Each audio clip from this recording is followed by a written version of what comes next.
Hey there, emerging expat. You're tuned in to Let's Move to Portugal.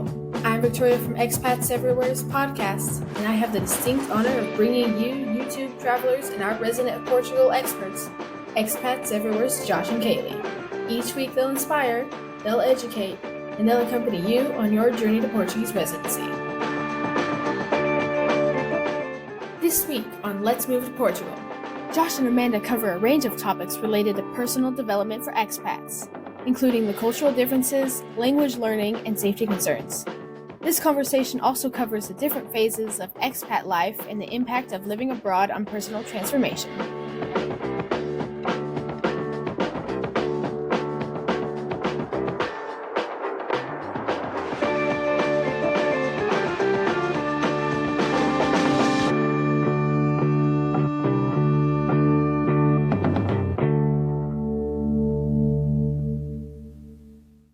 Hey expats and travelers alike, welcome back to Expats Everywhere presents Let's Move to Portugal podcast. It is season 3, episode 6. Kaylee, wait, how no, you I'm going to doing? ask you. I was going to try to beat you to it. You can't. Okay. Well, I'll let you answer first then. How are you doing? Yeah, I'm doing well, full of energy, buzzing along with our Portuguese classes here, so it feels good. It's not the caffeine, the new coffee we got today. It's not the new coffee we got today. Although I have been on a decaf detox, like a caffeine detox, but I've been integrating it back with decaf, and then now went fully calf. Fully calf. Josh is quite caffeine sensitive. I don't have that issue though. Yeah.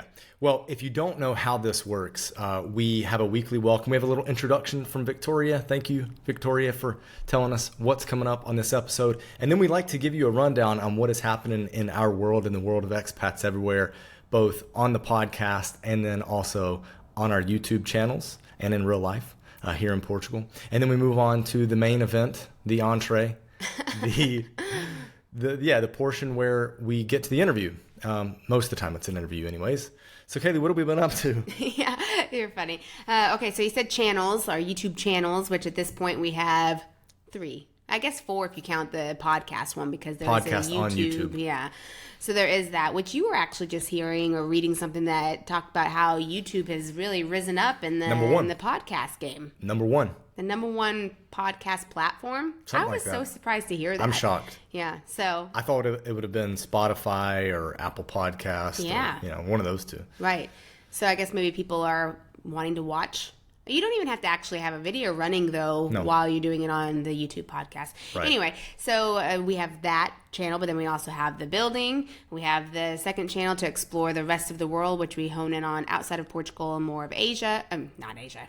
A little bit of Asia, I suppose, but mainly Europe. Yeah, and then the main channel is Portugal. So lots of stuff going on, lots of different things going on the different channels. For the renovations, that's moving along. Demo, concrete, all that fun stuff. Yeah, in real life, we have moved along much further than where we are in the editing of the videos. So we're certainly like at least a month and a half behind. But basically, I've been trying to capture all the footage of the demolition. It's taken longer than I guess planned, but also it is very typical. I would like to produce an episode of the project where one episode is all about the demolition. So whether it takes 2, 3, or 4 months to do, I want to just have all of the demolition like started and finished kind of in the same episode, rather than making it choppy and there not being resolution to the Yeah, it might not video, be fulfilling, right? To kind of see it. Yeah, I don't think it would be. Yeah. I don't think it would be. So we're waiting on all that to finish, and then I can, put the cherry on top of the video. Okay, and then with Expats Ever Explorers, we recently put out a country guide on Spain, so you can get a little information on Spain, and then of course on there we have more city guides in Europe, different countries. And then we have the main channel. Yep, closer to home in Portugal. We've realized that there are plenty of cities that have videos about them. And in 2024, we have really looked at trying to do city guides on places that are maybe not on people's radar, that should be on people's radars. And we are doing a video, or have done a video, about Vila do Conde. And then this coming week, we have an interview with a guy who has a family living in Vila do Conde. Yes, so a little bit about Vila do Conde. But it's also broadly about Portugal in general. So if you're not interested in Vila do Conde, but you would like to hear another interview, a tidy, well-produced interview, you can check that one out on Saturday. Yeah, just another expats experience and with a family too, so that's helpful.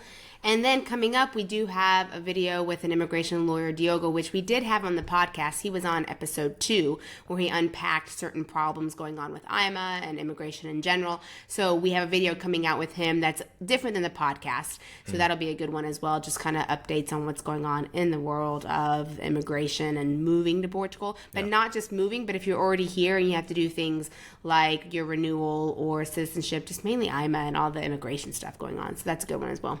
Yes. All right, so let's chat about this episode, though, which you chat with Amanda. It's a little different of a talk with her because she actually lives in Brazil, right? Yeah. So we connected on Instagram, and I was really interested, and also because she has a podcast, but I was really interested in how we could collaborate and do a podcast episode for each channel. And although she doesn't live in Portugal, I think living in Brazil and having some cultural similarities there makes sense. But the biggest reason we wanted to have her on our podcast is because she deals with expats. She's an expat coach. She is used to speaking to people that are having to make this like move abroad transition. It is very different than just moving house. There are challenges that arise, and although there are similarities when it comes to like moving cities and having to find friends and internalize your move and struggle with those challenges and wrestle with differences, it's like turned up to 10 whenever you do it abroad, and especially depending on where you go. So we wanted to have her on because she has an expertise in this, and she has an expertise in getting people through some of the stages that might have them on the brink of quitting. Yeah, because honestly, every place you move to is just going to be different, and there are different hurdles that you have to go through. So having a coach who understands the expat life, just no matter what country you're in, it translates. So that's good to chat with someone about that. Yeah, so she talks about personal development for expats, and then we also get into something that's really critical, and it was a lot of fun because it kind of took me down memory lane, as Kaylee and I have been doing this for a number of years now, and we've taken some classes about how to integrate better. Not just integrate better into a country, but just integrate better into this kind of lifestyle where you're living in a place for a couple of years and then you're having to like pull the roots up, like uproot your life and then move somewhere else. There are different stages that people go through when it comes to, or phases, I guess, when it comes to their expat life. So we talk about each phase and the challenges that are associated with them. And then we talk a lot about personal growth and resilience. So we really hope that this episode would give you tactics that you can use to get you through the different phases that you're either experiencing or you're going to experience. Or if you haven't even started your journey, just prepare you for what's in store. It's all gravy. It's all good. But we just want to give you the heads up. Yep. Great info. So let's get to it. Let's go. All right, before we get started, let's talk about this week's sponsor, Green Ocean Advisors. Well, I think the world right now can feel a little chaotic, but that doesn't mean that your finances have to, because I think when your finances feel chaotic, everything is just out of whack, right? Yep, and Green Ocean Advisors will help you put together a plan to weather all those financial storms that may come your way. It's a little tricky whenever you make a move. You're often asking yourself questions like, is it time to invest in AI? What's up with that? Ooh, AI, that's a good one. Or how about crypto? I think a lot of people talk about crypto or Bitcoin when it comes to Portugal because of the taxes. So is that for you? Maybe closer to home is, should I sell my home before moving to Portugal, or should I rent it out? Everyone's situation really is different, so it's good to talk to a financial advisor about your specific portfolio before you make the move, or even if you're already in Portugal. Now, click the link in the description section below or in the show notes, depending on how you're consuming this right here.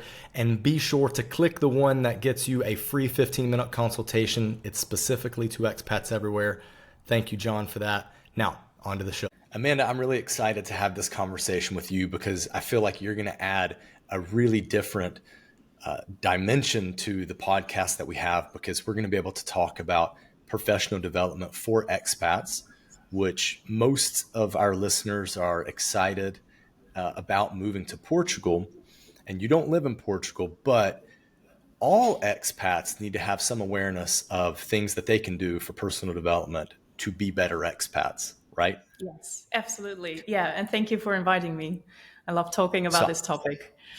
sweet. I'm glad that you like to because we're going to dive in. Now, it is cool though that you come from the Netherlands, but Yeah.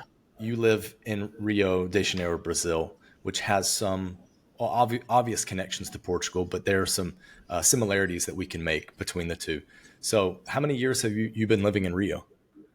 Well, actually, now I've just been in Rio for 5 months, but I lived in Brazil Okay. before, in Brasilia, the capital, where I lived for Okay. 3 years. I was working there as a diplomat for the Dutch government, working there at the embassy, and living an amazing life. And so Brazil is not new to me.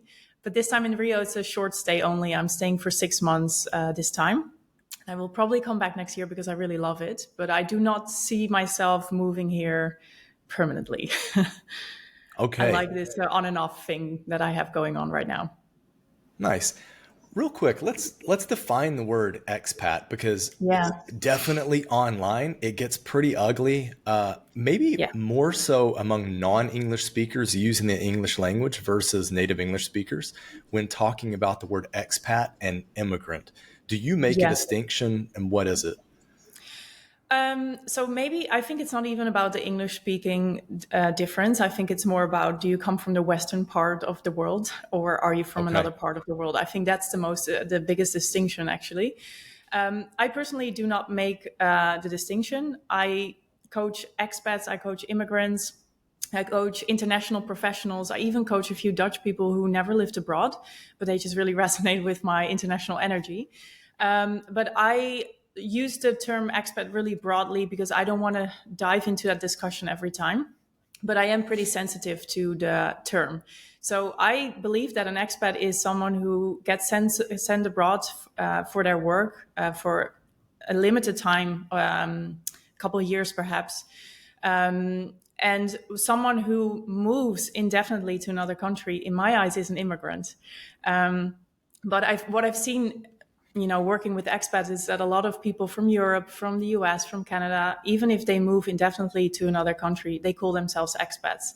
But when it's, let's say, Mexicans moving to the US doing the same thing, then it's not an expat, it's an immigrant. So that is a pretty sensitive topic that I'm very aware of. But personally, I just use the word expat, and whoever feels comfortable or defines themselves as an expat is very welcome for my services. Awesome. Right on. So Yeah. it's really cool because I think that we have a lot of similarities with the way we define the words. I think for us, my wife and I, we've kind of broadened it from the maybe original use of it or the more modernized use of it, whereby your company sent you somewhere and there was a work contract that had you there for Yeah. 6 months, a year, 2 years, whatever. But we still look at it as being a temporary thing, a more fixed period versus a permanent move. We Yeah. definitely look at it the same way. So by and large, when we hear someone's a retiree, we don't think automatically they're an expat. We think they're an immigrant. They're going to Yeah. retire somewhere Yeah. abroad, right? But they could Exactly. be. They could be like 3 years here, 5 years there, moving about. So Yeah.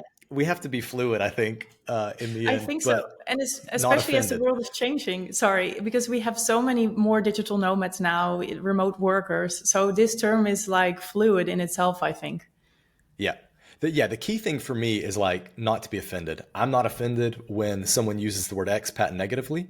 I'm not offended when they use the word immigrant negatively. If you want to call me Yeah. an immigrant, fine by me. Like whatever. Yeah. I'm a foreigner at the end of the day. So Exactly. Yeah. cool. So have you learned Portuguese since you've been in Brasilia? You're short term in Rio. What's it like? Falo português, sim. Ah, muito bem. Yeah, I speak it. I used to speak it pretty well. So in Brasilia, not a lot of people speak English. Even like the high professionals that I had to engage with every day, Hmm. they only spoke Portuguese. So my Portuguese went really well. I mean, I learned it pretty well. And then I went back home for 3 years, didn't really practice it that much, also spoke a lot of Spanish. And so now I'm here in this phase like, oh yeah, I know Portuguese and I can definitely speak it, but it's not coming out as fast as before or as Hmm. flawless as before. But I'd say that helping the language really, or learning the language really helps you to feel more at home in a country. So last time I was living here, I was able to read the news and watch TV, and I had so many Brazilian friends, and I really had my local way of being there, even more so like when I compared myself with some of my former colleagues. And right now I feel like I'm more living in my bubble because I'm more focused on my online work. I'm not as engaged with the culture as much, and I'm also not speaking the language as much as I want to or as I used to. And I see really a difference in how I engage with the locals here. So I'd say that learning the language is so important to feeling at home somewhere and to really understanding a culture better. Awesome. Well, I hope that the listener is encouraged that they should step out and try to learn Portuguese, Yeah. because, like you said, it's super important. One of the reasons that many Brazilians that have moved to Portugal cite that they wanted to move here is because of safety. What do you feel like in Brasilia and Rio? Do you feel like that crush of danger, or is I it maybe don't overblown? actually. Okay. I don't feel it because I've been traveling in Latin America for my entire adult life or living here. So I'm very used to the dangers of Latin America, and that you just need to use a lot of common sense, and that you can't really relax into feeling like, oh, it's super safe here, I can do whatever. So that way of being already feels normal to me. And I can imagine for some people who aren't used to it, they feel like, oh, this is a big danger. But I also have to say that Brasilia is a fairly safe area. And where I live Okay. in Rio, in Ipanema, it's also pretty safe. Like I feel comfortable walking around with my watch here, also at night. I have my phone out on the streets. I do need to be careful that people don't snatch it away from me, but that's it. But I know other areas in Rio, of course, and also other areas in the country are definitely more dangerous. And so I think it really depends on where you live, and what you experience personally. I think I got very lucky. I'm knocking this off as I say it. Nothing ever happened to me, but I also do tend to stay a little bit more in the safer areas, although I traveled all over in South America, in Brazil. So I know that not every place is like that. And I also have to say, I'm going back to the Netherlands next month, and it's gonna be nice wearing my jewelry again. So yeah, I wear my watch, but I don't wear my golden rings or something. I left them at home, and so I do also look forward to feeling that safety, that I don't need to worry about it all the time. But to me, it's not such a big thing. Like I wouldn't move for it personally, but I'm not Brazilian. I can imagine that if you've grown up here, that it's just so different. And also the news is always about like what's going on in the country and the violence. And so I can imagine at some point, if you see another country where it's just so safe, you're like, oh my God, this is what I need in my life, because feeling that safety in your daily life enables you to do so much more. So I totally understand that part. Yeah. Oh, that's a good point, because it does free up the mind, right? Like you Yeah. can be kind of a more creative, freer self if you're not Yeah. thinking about like the kind of the immediate needs of, Yeah. what is it? Food, shelter, and safety, right? Yeah. It's Maslow's the hierarchy pyramid. of Yeah, needs. Yeah, exactly. okay. I Right don't know them on. by heart, but yeah. No, I don't either. That's why I stumbled through my statement. But no, I'm glad that you brought that up. I think that that's a really critical thing. You brought up common sense, having common Mhm. sense when you travel. I think that there are some listeners out there that maybe have not traveled before internationally, Mhm. but they're ready to make the jump to move abroad.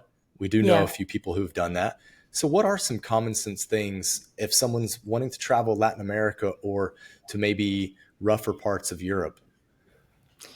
Um, I mean, definitely as a woman, you need to be more aware, I think. But my common sense is how I use it. Like, I know where I'm going. So, and I look like I know where I'm going. This is, I think, really Mm, key. So I don't walk around with Google Maps on my phone all the time, or even if I have to check the map, I just do it in a place that is safe enough to do so. But I really embody, like, I know my way around here. Like, do not mess with me. I don't. So yeah, and I sometimes see tourists who really look like they're just so lost. They're looking around. I can tell they're, yeah, they got the old map fashioned with the out. map Like, perhaps. Yeah, I can tell that they don't, that they're not from there. And obviously, if you look at me, I'm tall and I'm blonde. I'm also not from here. But how I mm, walk in the city, it really shows like, hey, I know my way around here. So I think it's really about first your mindset and embodying this confidence, like, okay, I got it, you know. Don't express that fear too much in your body language. I think that's key. But that's not going to stop anyone who wants to rob you, if I'm honest. So it's about knowing beforehand where you're going, what kind of neighborhood is that. I leave most of my stuff at home. So yeah, I have my watch, the simple Fitbit. It's not an expensive watch. But I don't bring out all my cards and all my cash. I always have multiple cards, by the way, just in case one gets stolen. I got 2 more, so they are at home. What else? Yeah, just make sure like you show that you didn't bring too much that can be stolen from you. Check with people if you don't know a certain area. Like in Rio, for example, if you rent a car, which I recently did, I wouldn't recommend it because it's another way of driving here. But don't just follow Google Maps, because sometimes they give the shortest route and it goes through favela and it can end up deadly. Several tourists have been shot in the last years. So you need to know, like, okay, that area isn't that safe. Or yeah, you can go to the city center here during the day, but at night, personally, I wouldn't go there on the weekends. So you need to know about the neighborhoods, and it's always good to check with people. Now, I advise a little bit against checking with locals, because it doesn't matter where you go, the locals always think it's more dangerous than it truly is. So even if you ask Dutch people about certain parts in the Netherlands, they would say like, ooh, I wouldn't go there. But objectively, it isn't that dangerous. So I think locals, because they live there, they have this, I don't know, a more sensitive standard in a way of danger. And so check with your hotel or with your hostel, or check with a cab driver or something like that. Someone who's used to dealing with tourists and or know their way around. Amazing. You're so right. Portuguese do the same thing. Yeah. Like they're Portuguese. My wife and I live in Porto, and you ask a Portuguese person where are the dangerous spots in town, and they have like a bunch to tell you, when in actuality, there's only a couple of neighborhoods really by kind of an international standard that one would, and even that, it kind of falls short of being dangerous. Do you know what I mean? Because like Portugal is not really dangerous the way that other places in the world can be. Yeah, exactly. Yeah, exactly. Yeah. Okay. Let's shift gears. Let's talk about personal development for expats. This is a pretty broad or general term. So if you could like unpack it for us, what does it all encompass? Yeah. So how I like to work is like, I call myself a life coach for expats and not an expat coach. And it's a small difference in words, but a big difference in meaning, at least to me. Okay. Because I don't really coach people on the expat part. I'm not going to tell you how to find friends or hold your hand while you do all the practical stuff that you need to arrange. But what I can guide you in is really this personal development and this inner growth. Knowing that you are an expat and you have to deal with this international changing context where a lot of self-reliance is needed, and you're being thrown into the deep. And yeah, it's just different than when you are at home.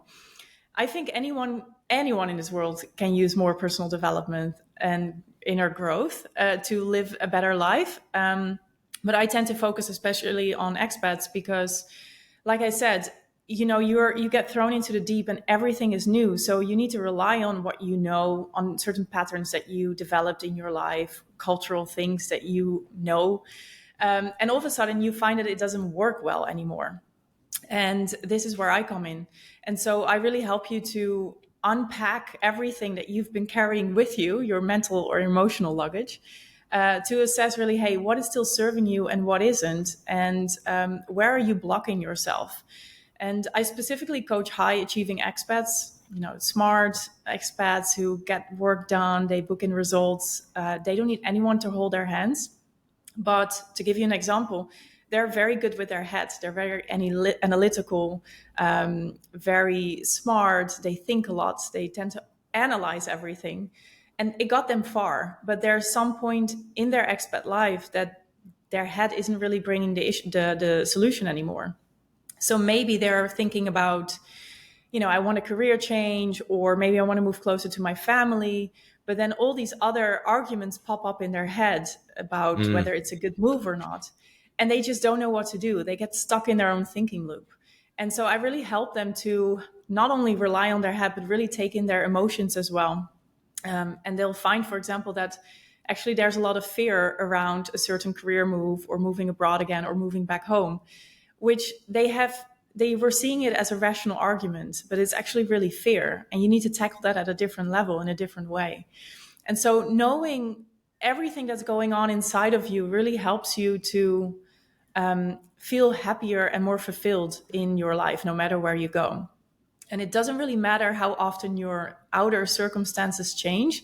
If you know yourself at this deeper level and you really know how to, I don't know, deal with yourself or what you need in life, you can really use that to create that happy life wherever you go. And so you become a little bit less reliant on the outer circumstances. Okay, that was so beautiful. Okay, so I'm looking at this kind of, let's say, in two buckets. And there's one bucket where it's very much broad, and another bucket that it's very personalized or individual to the person. Yeah.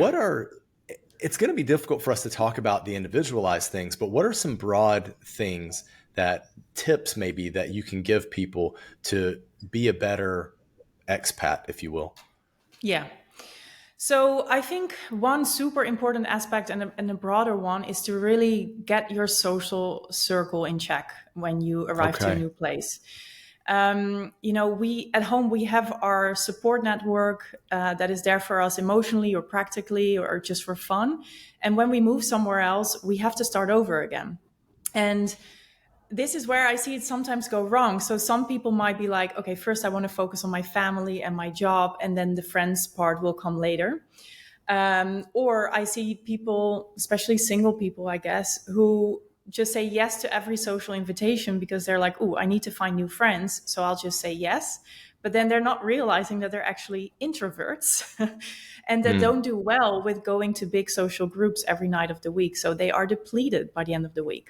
So in both cases, I see this going wrong because when you put your social network, if you don't make it a priority and stuff happens to you and life will throw you curveballs when you live abroad, you don't have much to rely on. And especially the expats that I coach, I'm not sure about your audience, but they are people who like to not be a burden to other people. So they fix their issues by themselves. And it can get really lonely as an expat. So it's really important to have that social circle already in your life so that when you need it, you can rely on them. And the same with the introverts, like knowing yourself and helps you to really create a social network that matches your needs. So instead of just automatically going to every invitation, responding yes to everything, check in with yourself.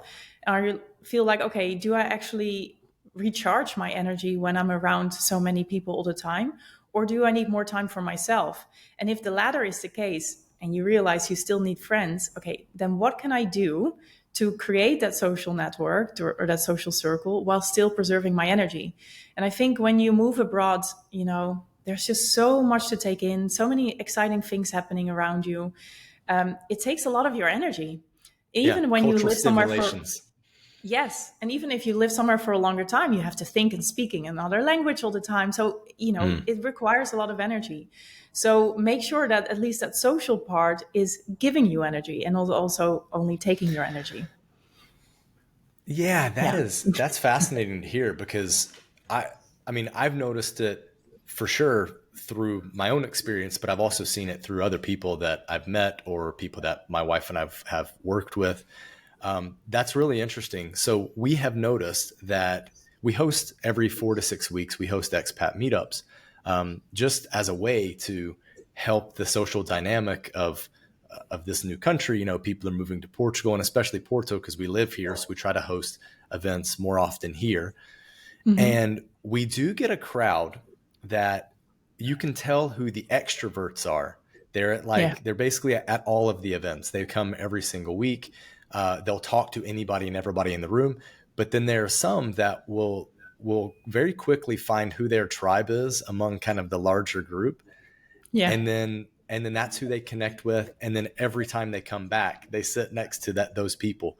Or maybe they even stop coming to the bigger event and then they just go out with those people, which is fine, you know? Yeah, exactly. Yeah, I'm definitely part of that latter group. Are you? I don't Are like, you an yes, I introvert? am. Yeah, Okay. I mean, I'm an ambivert officially, but more towards the introvert side. Yeah, I don't like big groups. It's draining my energy. So, and you know what? It's so tempting to say yes to it because you're like, you feel this pressure like, ooh, I need to create a whole new life. And I felt a lot of social pressure also to go to certain meetups. And I was just like, I'm not doing it because I'm exhausted at the end of the day. And I want to keep my energy to myself and my business. So I found my social circle through other things instead of these bigger meetups. So it's really Okay. important knowing you and also being able to make the right choices in your life. Okay, so I'm an extrovert, if you couldn't tell, like with all my hand motions and Yeah. movement. For those of you that are just listening, I'm wildly throwing my hands in the air. So I'm curious then.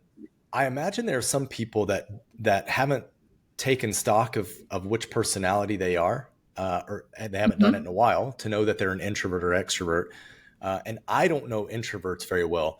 So would an introvert literally just need to kind of be alone some nights, or are we just talking about big group settings that are difficult and maybe a one-on-one or a small group of 3 or 4 people be okay for that Yeah. person? I think it really depends on the person, but Okay. introverts tend to recharge by themselves alone with quiet Okay. downtime. Now, I personally can handle one-on-one or like 3 or 4 people. And if they're really good friends and I can be myself with them completely, then I see that as recharging time as well. But generally, they need downtime alone to recharge, and extroverts need other people to recharge their energy batteries. So they love the big groups. They go so well on it. Yeah. And introverts, the big groups is like, that is just taking their energy. And yeah, so it helps knowing you can take a quiz online that helps you to assess what you are. But if my words already resonate with you, like this downtime and quiet time, I'm sure you are an introvert as well, or maybe an ambivert. Okay. Yeah. What's an omnivert? Is You're that in between. hybrid? You're, Okay. yeah. Yeah. So I'm I in could be between. more And of that, so, maybe. I could be more of yeah. that. So sometimes I need like events to I don't know. I also need my stimuli, right? Yeah. But when I was a diplomat, I often had to go to these receptions at night or lunches or whatever, and I hated it. And sometimes I had 4 planned in 1 week, and I only made it to 2 of them. I always politely canceled the other 2 or found my way out. Yeah, Oh, that's funny. Okay. yeah, So we've taken care of kind of the social dynamic. yeah, yeah. What's another tip, another thing that we should look out for? Well, okay. I also like to say that expat life comes in phases. And so knowing that Yes. there are phases and what they entail, I think really helps you to relax into them a little bit. So I personally identified, I think there are 7 that I identified. So it's like the preparation phase where you are both excited and both like completely overwhelmed with everything you still have to do. It's the honeymoon phase when you just arrived and everything is new and amazing. This is my favorite phase, like try to make it last as long as you can. And then it's like the first culture shock, and that you are like, oh, is this how it's being done here? And you kind of feel like, oh, it's not flowing as well as I'd hoped it to be. But you tend to get over that, and that's like, then it's the a 4th phase, that is the first adjustment. And that's the phase that you found your daily routine and you've got things going, you got your social circle, things are okay. And then usually something bigger happens, maybe something even more personal, like a loved one gets ill or dies, or you experience a lot of stress at work, or there's just something more personal going on. And this is Yes. when you start to experience like, oh, the way that the locals here are dealing with it, or the advice that I'm getting, is just not, it doesn't resonate with me. It just makes me feel like I don't truly belong here. And you start to crave your home country a little bit, a place where you're just understood without explaining yourself. And I think this is a phase that a lot of people also leave. But when you can overcome that, that's like then the real adjustment. And that's, I think, the phase where you start to call the place more your home, that you feel like, okay, I got my life here, I'm settled here, I feel pretty good. And then if we use the term expats, like someone who goes for not a indefinite time of period, there's a last phase to it, and that is the homecoming, and which I think is the most, unexpected, difficult phase because it is a culture shock. It's a reverse culture shock, but you don't expect it. So you just think I'm going to my home country and things will be normal because I'm from there. But what you don't realize is that you have grown, you have changed. And so your home country doesn't fit you like it used to fit you. And this can hit you really hard. And I've heard people, like, especially former colleagues who lived abroad every couple of years, they said like, oh, coming home requires me at least a year to feel normal again. And it was even longer for me personally to just feel like, okay, I'm settled back in the Netherlands again. Yeah, it is easily the weirdest the weirdest stage of those 7, like by far the weirdest. And it manifests itself in many ways. It manifests itself in social ways, in cultural ways. And it's hit my wife and I actually every time we've gone back to the States, just for visits even. Like it's manifested itself in different ways based on the country that we're currently living in, if that makes sense. Yeah. You know, so, early on when we were living in Spain and South Korea, we noticed that at grocery stores, the options for specific items were few. If like, for example, the classic example is peanut butter. You'd have like one peanut butter brand and it would either be creamy or crunchy. Do you all in the Netherlands, do you eat peanut butter? I know some Europeans hate it. Some Europeans hate it. Yeah. I love it. Me too. I survive off of it. But going back to the US and you go to the aisle that has peanut butter and there are like 40 different choices and that can be overwhelming, right? Yeah. Like, so it's like those little things that it's like, wait, before I would just step into the store and I just had one option. Now I've got so many. But personal growth when you live abroad happens, I think, at a much faster pace because of all the different factors that we've kind of alluded to, but I think we'll get into even more. And at Expats Everywhere, we believe that living abroad transforms lives, and we felt it ourselves where we've been transformed. So homecoming is super difficult. Let's jump to the beginning, the prep. This is pre-move, right? Yeah, exactly. Okay. Yeah. Okay, so I'm the worst at the prep phase because I get easily triggered by stress and overwhelmed. And I think last time I moved to Brazil was the first time I felt a bit more in control. And that was because I really prioritized my personal well-being. So I prioritized exercising. I continued having sessions with my coach at the time. I continued having fun night outs with my friends, even though it was like 4 days before leaving to Rio. And I rented out my house, so I had to move out a lot of stuff. So I was really busy.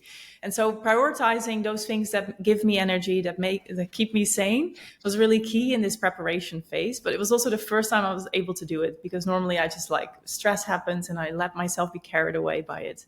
And I've seen this a lot with other expats because there's just so much to arrange. I'm sure you and your wife had the same thing, especially if you buy property. Like all the things that you need to arrange, the bureaucracy, the physical stuff, the saying goodbye to everyone. It's just a lot. And I know a lot of expats who don't sleep well anymore because even at night, they keep thinking about everything they still need to do. Yes, that's true. Yeah. And we don't mean to stress anyone out that's listening. But there is this fine line of getting the pre-move right. Because there is definitely a way, if you ignore certain things, it could just make your arrival into the new country more difficult because you've not handled certain things or you've just not prepared emotionally or whatever. Yeah. Is that accurate? 100%. Yes. So first you need to take care of all the practical stuff that you really do need to take care of. But also if you give all your energy pre-move, you get on board of the plane, assuming you're traveling by plane. And then this is the first time that you're able to relax. So what happens is that you arrive exhausted at your destination. And the first days, you're just going to be too tired to take everything in and to go out and explore because you still need to recover from those really busy days prior to your move. And emotionally as well, I definitely had that because I was a bit busy and, I had to say goodbye of my cats. And there was a lot of saying goodbye to everyone. But I only really felt it on the plane because I was just busy with getting everything Yes. done and also prioritizing my well-being. It was only on the plane that I felt the space to like, oh yeah, I'm not going to see everyone for 6 months. And so if you can beforehand, if you know that the stress and the overwhelm and the emotions are coming, try to keep making space for it while you're at it so that you don't have to unload everything when you arrive at the destination. Good advice. Physically and metaphorically unloading everything. Yeah. Okay, so the next phase is honeymoon, and I think a lot of people are familiar with the honeymoon phase. So I wanted to ask you a question about that. Do you find that some people skip the honeymoon phase and they have their first culture shock? Ooh. I think it can happen. I heard a couple of times that, I'm a member of these Facebook groups for expats in the Netherlands and Rio. And I hear people writing things or see them writing things already 2 weeks into their stay. And I'm like, wow, my honeymoon always Right. lasted 2 or 3 months at least. Mm-hmm. And some people even have it a couple of days. And it always surprised me because maybe that says a lot about me. But yeah, I know some people, they move very quickly to the third phase, the cultural shock. And this is why I said also in the beginning, like, try to stay here as long as you can, because it's a really nice phase and you will get that cultural shock. So there's no need to already, bring it in the first week or something. Yeah, it's not super pleasant. No. No, so it exists, but I'm always really surprised by it, I have to admit. I don't know how Okay, that was yeah. for you. Well, I don't think that we suffered really any culture shock when we first arrived in Spain, which was our first country abroad. But culture shock happened pretty early in our move to South Korea. But I think we also got over it pretty quickly. And then during our first adjustment, it kind of felt a bit like a honeymoon, like it was very pleasant once we Yeah. got over the kind of the first culture shocks. But that's Yeah. for a different podcast episode altogether, for sure. Maybe even a different podcast altogether. Okay, Yeah. so what are some tips that people can do to make that first adjustment after the first culture shocks? I think first accept that you are not at home. So cultural differences exist. And I think so much of what we experience in terms of frustration, anger, sadness, fear, whatever, is simply resistance within us. So if you can just give up the resistance, life becomes so much easier. This is true for everything. Like the biggest fight we fight is against ourselves. It's just this inner resistance. So give up the resistance to how things should be done. I have a lot of small, minor frustrations here in Rio with how things are done, the bureaucracy, the slowness, I'm a really efficient Dutch girl. So this is really hard for me sometimes.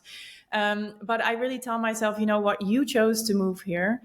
You are the foreigner, you're the outsider, you just got to accept it. And then it easily lifts my mood. I just feel happier straight away.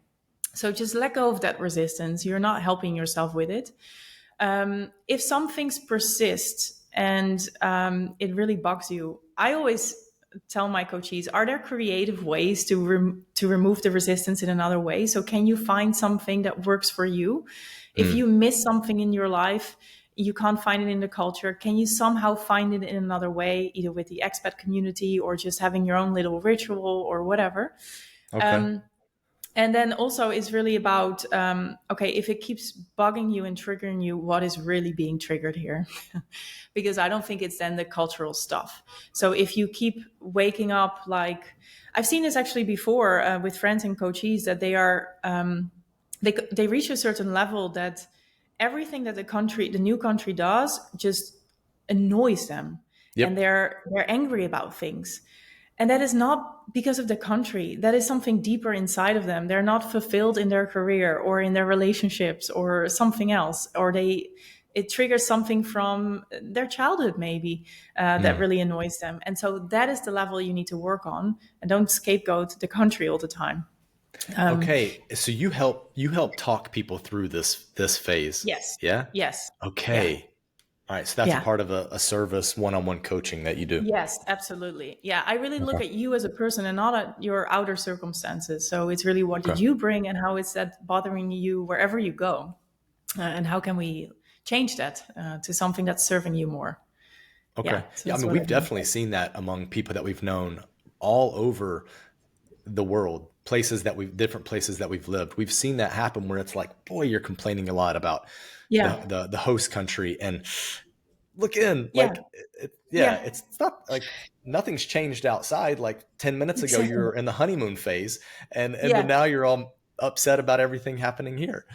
Okay. exactly. And also, one thing that can be super triggering for me is actually a relief to someone else. So it's never really Hmm. about that thing. It's always about how we perceive it. And how you Okay. perceive it says everything about what's going on inside of you.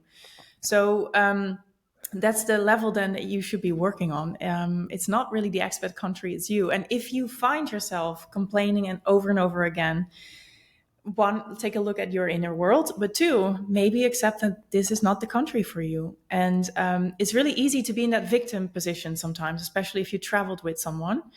It's easier to complain and to not look at yourself or to take the responsibility for your situation. But sometimes that is really required. And a bit of like, I'm not shying away from the tough love I sometimes give my coaches about this. No, I think that's great, because I think that does Yeah. exist where a certain place just does not fit a certain person. Yeah. Yeah, Yeah. exactly. Yeah. Okay, so you said earlier that stage 5 was the big event, and this is where we see many Yeah. people really have a big struggle, and Yeah. oftentimes they end up moving back to their home country, Yeah. possibly moving to a different country. What are some big events that you have seen with some of your clients, and kind of what Yeah. was the success rate of people getting through it and not? Yeah, maybe I can use a personal example actually, because I really Please. suffered from this myself. And that is that I think it was 2 years in or a year and a half. Yeah, a year and a half in.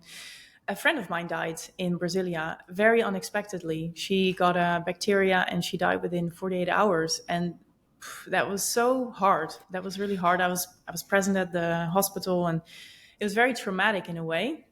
And at that time I wasn't so much into personal development as I am now, and so I dealt with it the way that I used to deal with everything, cry a little and move on, and Hmm. analyze it and not really feel it, and just keep myself busy and distracting myself with things and travel mostly. And it really had an impact on my relationship. I was in a long distance relationship, and that one was on the rocks. I got a lot of stress from my work, so I wasn't functioning well. um, and it was all because I wasn't dealing with the underlying sadness and grief that was going on. And this was really at the time that I felt like, oh, it's not working out for me here. Hmm. It's not funny, but the positive thing about it is that I actually liked how Brazilians deal with grief and death way more than they do in the Netherlands. So that was a Hmm. positive factor for me. That wasn't a big of a culture shock.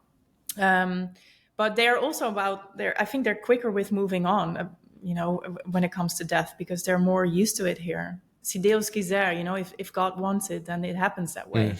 Whereas I tended to stay a little bit more like months later, like, this thing still, it happened and it's still impacting me. Yeah, I've seen it more often where there's just something bigger. It's either like close to a burnout or a lot of stress at work, or something going wrong with the family back home, or something that I experienced myself in the country, where they get stuck in their own way of being and they can't really find the support in the host country. And at least my expats, they are like, oh, I'll just deal with it myself. They're not used to asking for support. And so when they reach out to me, this is already a big step for them. And I really unpack everything that's going on there so that they can really take all their learnings also to the next, I don't know, country or their next problem or whatever arises, Right. so that they really learn more about themselves. So it's not really just about the situation. It's like, hey, this is how I respond to challenges, or this is how I respond to sadness and grief. And so what does it say about me, and what can I change within me to, I don't know, use that in a way that's really serving me? And I've seen big transformations of my coachees. I'm thinking of I'm trying to think of an example now. It's a bit hard, I have to admit. But I had one coachee who was really in Portugal, actually, stuck, and she felt so alone and far away from her friends, and she was dealing with a lot of stress in her company. And if you look at her now, she's like blossoming. Nice. She's thriving, even though nothing in her social circle changed. And the stress is still the same, but she just changed how she is responding to those things. And that changed her outer life then as well. Okay, nice. Well, you talk a lot about resilience and self-reliance. Yeah. Can you kind of unpack that as well? Yeah. So I think as an expat, you have to be resilient and self-reliant. Like if you are not that, then you will develop those things when you move there, because really feel like people who stay in their own circle, their home country, whatever, maybe they change career every now and then or location, but they have their way of being. And it's in a certain way, life is predictable, or at least how they respond to things or how they can expect other people to respond to them. It's predictable. When you move abroad, everything is new because it's a new culture, a new language, but also you are in a totally new environment and you need to reinvent yourself. You don't have that social network to rely on. You don't have, the things that worked at home probably don't work for you in the new country anymore. And so you're thrown into the deep and you have to rely on yourself in this. And you have to be resilient, because expat life is not, a lot of people back home, and I'm sure you guys experience the same thing. They think we're living the dream because I live in Rio and I drink a coconut after my Sunday run every week. They think I'm Right. living in a holiday dream, but I'm not. I still deal with the stress and the headaches I dealt with at home as well. And a lot of people don't understand that, and there may not be space to express that also in your relationships back home. And so you've got to be resilient, because you will face those challenges, and it's really up to you to tackle them and to overcome them. And if you are in a relationship, that's great, because then you have each other. But I was I'm going to ask single, this. so- Yeah. yeah. I'm single, and it's fine for me, but I am also sometimes like, oh gosh, I'm juggling a lot of balls at the same time while moving abroad and having my own business and taking care of all my coachees. And sometimes I wish there was someone next to me who was exactly in the same position, and that I could just distribute some of the weight that I'm carrying by myself. But obviously this was my own choice, so there's no self-pitying here. But if you are single, you do have to carry that by yourself all the time. So you have to be resilient and self-reliant. Amazing. I feel like we could absolutely unpack so many different things in this conversation. We need another hour. It's crazy. So we kind of touched on the sixth stage when we were talking about the fifth, and we actually, funny enough, started with the homecoming, which was the last stage. So I think we've gone through those seven to round that out for the listener. And again, it's the prep stage, honeymoon, first culture shock, then the first adjustment, the big life event, overcoming it, and homecoming. Is that right? Okay. Yeah, correct. Awesome. Yeah. Awesome. Okay. Tell us, if someone wants to get connected with you, learn about your services, where can they go? They can go to my website, amandamaximecoaching.com. They can schedule a free call with me if they're interested in one-on-one coaching. And if they just want to learn more about me, they can go to my Instagram at amandamaxime. Basically there every day, sharing a lot behind the scenes stuff as well. And I have my own podcast, This Expat Life, where I really open up space for all these personal topics. So I go very deep there, very personal. And I also have a lot of interviews with experts, including yourself. So it's really a great place to learn more about expat life and using personal development as a tool to create your best life abroad. Nice. And at Expats Everywhere, we believe that living abroad transforms lives. How has living abroad transformed your life? Ooh, I mean, this one is so hard to tell, because when I was 19, I already moved abroad for a year and a half by myself. And I was just counting, in my 18 adult years, I spent 8 years abroad. And so it is so part of my life, but I think how it transformed me is that I'm really open-minded. I'm not easily surprised or shocked, and I accept a lot of ways of life, of living, really. And I think this is the biggest transformation I got through it. Nice. Okay. So for those of you that are listening in podcast form, check out the show notes so you can listen to my conversation with Amanda on her podcast. And then if you're on YouTube, then in the description section below, we'll have a link there. Thank you so much for this call. This was awesome. I appreciate your time, Amanda. Take care. Thank you, Josh. Thank you. You too. Bye.